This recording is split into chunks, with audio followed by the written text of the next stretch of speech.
का कहना है कि वो ये सुनिश्चित करेंगे कि गंगा की धारा न रुके इस प्रोजेक्ट से, क्योंकि वो सब run of the river project है। लेकिन ये कहना कि प्रोजेक्ट पूरी तरह निरस्त करके बात कर रहे हैं, 2 योजनाएं तो कागज पर हैं, अभी शुरू ही नहीं हुई हैं, काम ही शुरू नहीं हुआ है। और जो तुम मेरी बात सुन लीजिए, पाला मनेरी योजना है, उस पर 80 करोड़ रुपया खर्चा हुआ है। गंगा के लिए 80 करोड़ क्या होता है? आज हजारों करोड़ रुपया खर्चा हो रहा है जो कुंभ में लोग गए हुए हैं। इसकी चिंता छोड़ दीजिए, लोगों से कहा जाएगा 80 करोड़ तुम्हारे सर पर फेंक देंगे। सुन लीजिए, ये योजनाएं रद्द होनी चाहिए, ये रद्द होनी चाहिए, एक भी योजना नहीं चाहिए। सरकार ने जो हमारे केंद्र सरकार ने जो लहरी नागपाला योजना चलाई हुई है, 800 करोड़ हुआ है, कुछ नहीं होता 800 करोड़। आपने गंगा के लिए इस प्रकार का पूछा था जनता से?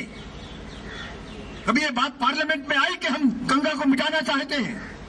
कभी कहा गंगा को हम मौत के घाट उतारना चाहते हैं? कोई ये सोचता होगा टनल में बहने वाली गंगा वो वही गंगा है जो कि बह करके आती है? आपको मालूम नहीं है, जब गंगा बहती है तो ऐसे ऐसे क्यों बहती है? इसलिए बहती है कि गंगा को सांस लेनी पड़ती है। जब वो इस प्रकार से घूमती है तो घूमते ही उसको ऑक्सीजन प्राप्त होती है, जब रगड़ लगती है तो उसको खाद्य प्राप्त होता है, उसको आकाश से ऊर्जा प्राप्त होती है। ये तीनों चीजें समाप्त होकर टनल में गंगा मर जाती है। अशोक जी माफ कीजिएगा, लेकिन निशंक जी ने ना 80 करोड़ की बात की ना 800 करोड़ की। उन्होंने पैसे की कोई बात नहीं की, कम से कम हम लोगों से। उन्होंने केवल ये कहा था कि वहाँ जो गाँव में पानी की किल्लत है, उसके लिए उनके पास ये जो रिसोर्स है गंगा का, उसको इस तरह से टैप किया जाएगा कि उसके बहाव में कोई अंतर ना। मुझे निशंक जी से कोई मतलब नहीं है यार, रद्द करते हो कि नहीं रद्द करते हो, नीति घोषित करे। निशंक कोई नहीं है, भारतीय जनता पार्टी नीति तय करे, ये मेरा कहना है। भारतीय जनता पार्टी नीति तय करे, कांग्रेस नीति तय करे, क्या करना है जनता जानना चाहती है। गंगा के मौत का कारण कौन है वास्तव में?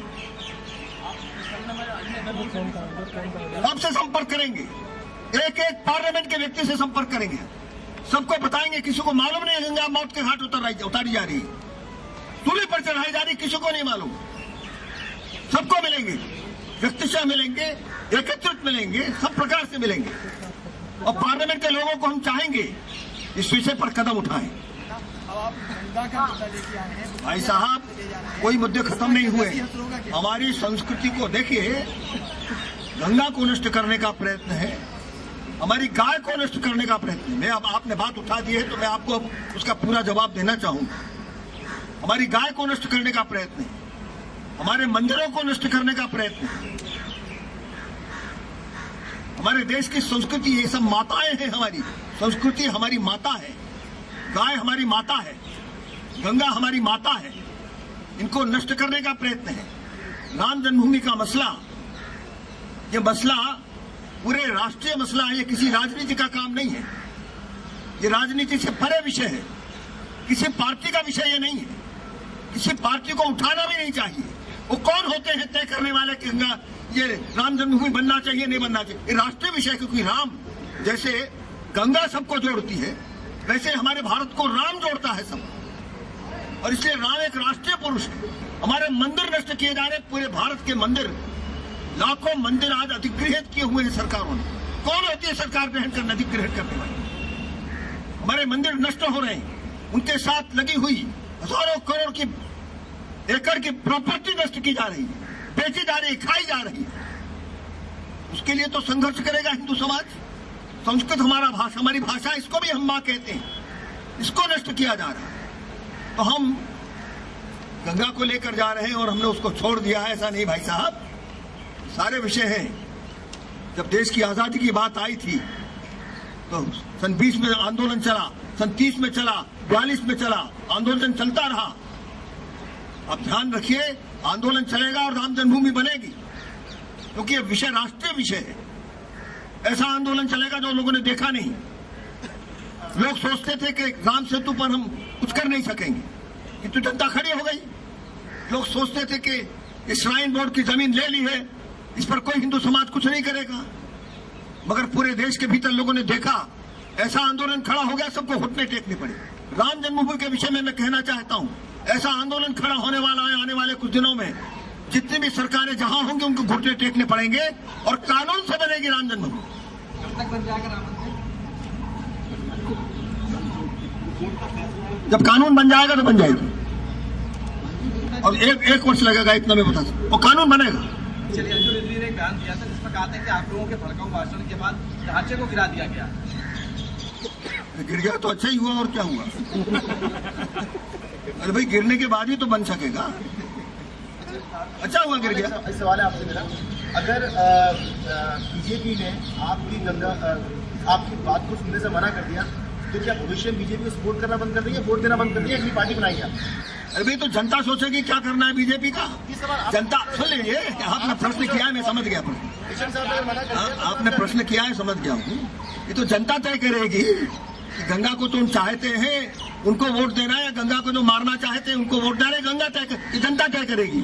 आपका स्टैंड क्या होगा? मेरा स्टैंड कोई नहीं, जनता का स्टैंड और मेरा स्टैंड एक है। लेकिन आनंद तो आप निकाल रहे ना, आपको कहना पड़ेगा ना। भाई, मेरा स्टैंड और जनता का स्टैंड एक है। अशोक जी निशंक से बात करेंगे क्या? निशंक से बात करेंगे आप? ऐसे निशंक से बात करेंगे? मुझे तो पार्टी से बात करनी है। मैंने अभी लिखा है, नीतियां क्या है आपकी घोषित करो। मैं गडकरी को कहूंगा आप नीतियां घोषित करो, क्योंकि ये नीतियां घोषित करने के बाद उनको क्रियान्वयन करना पड़ेगा। ये किसी व्यक्ति का विषय नहीं है, निशंक का विषय नहीं है। गंगा तो बहती है पूरे देश में, कहां तक बहती है, इसलिए जहां जहां बहती है और भारतीय जनता पार्टी के लोग जहां जहां हैं उनको तय करना पड़ेगा गंगा के बारे में उनका क्या सोचना है। सवाल तो वही खड़ा है बेटा, बीजेपी ने मना कर दिया, आपकी बात को नहीं सुनी। अरे भाई, आप क्या बात कर रहे हैं? मैंने तो कहा है दोनों को करने दीजिए, ये तो जनता को देखना होगा। आप सोचते हैं कि गंगा के बारे में जनता जो है बिल्कुल सुन्न है। मेरा ये मानना है कि आप लोग अपना कर्तव्य अगर करेंगे और जनता को प्रकाश में लाएंगे कि गंगा के साथ क्या हो रहा है। अगर उसको अंधेरे में रखते हैं तो अंधेरे में रखने के पश्चात तो हमारे देश के भीतर कोई कार्य नहीं होता। हम लोगों ने राम जन्मभूमि, उस पर एक मस्जिद बनी हुई है, ये किसी को मालूम नहीं था। हम लोगों ने खबर दी लोगों को, पूरे देश में बात फैल गई, आग के जैसा फैल गई, और कितना बड़ा समाज खड़ा हो गया। अगर लोगों को पता लगेगा कि गंगा से के साथ खिलवाड़ हो रहा है, सूली पर चढ़ाई जा रही है, देश इसको बर्दाश्त नहीं करेगा। जी, अभी आप कह रहे हैं कि सभी पार्टी मिलकर, चाहे कांग्रेस हो, बीजेपी हो या यूपीए सरकार हो, सभी मिलकर गंगा को नष्ट कर रही है।